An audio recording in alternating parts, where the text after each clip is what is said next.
Hi, my name is Charlie Golsky, and today I'm going to be discussing how we can transform children's technology.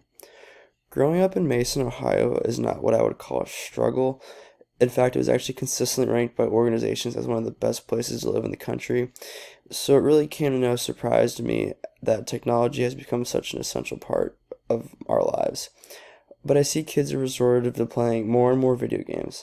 And that is not to say that technology is 100% bad, but I did have a feeling that there were some negative effects. And after my research, I realized I was right.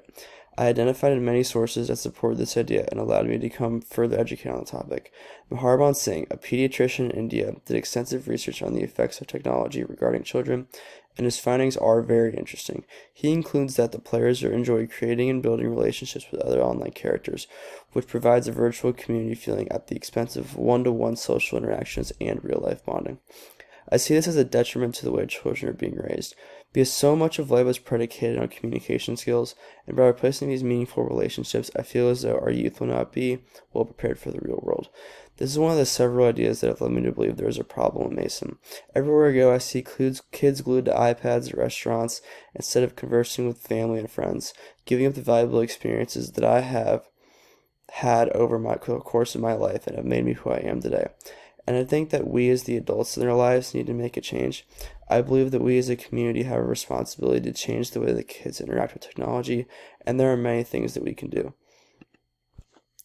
It was hard for me to realize a plausible solution for this, because technology plays such an essential part in the everyday lives of kids. So instead of completely eliminating technology from kids' lives, I asked myself if there were any forms of technology that could replace the current types of video games that kids play, and I found some very interesting ideas.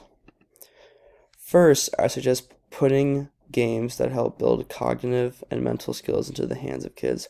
As the parents of those kids, you can it can seem unimaginable to replace the games that they play today, but this has the potential to be a healthy alternative. These games have been studied numerous times, and the results indicate many positive things. Red Think games were effective in reducing emotional problems, irrational beliefs, and negative automatic thoughts. I think it's very promising because these games could benefit your child's mental health, which at times can be difficult for you as the parent to work with. And by encouraging children to choose games of this nature, we are promoting a more beneficial form of gaming for them. The second, and I think the more interesting thing that we could do, is implement VR technology into their lives. I can say from personal experience that VR gaming is very fun, a lot more fun than the therapeutic games that I had previously recommended.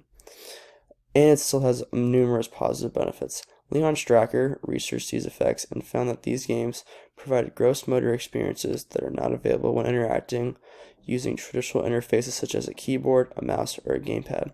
I think having your kids be active is very important, and if you're able to grow those motor skills while still integrating technology into the entertainment, that is an opportunity that we need to take advantage of.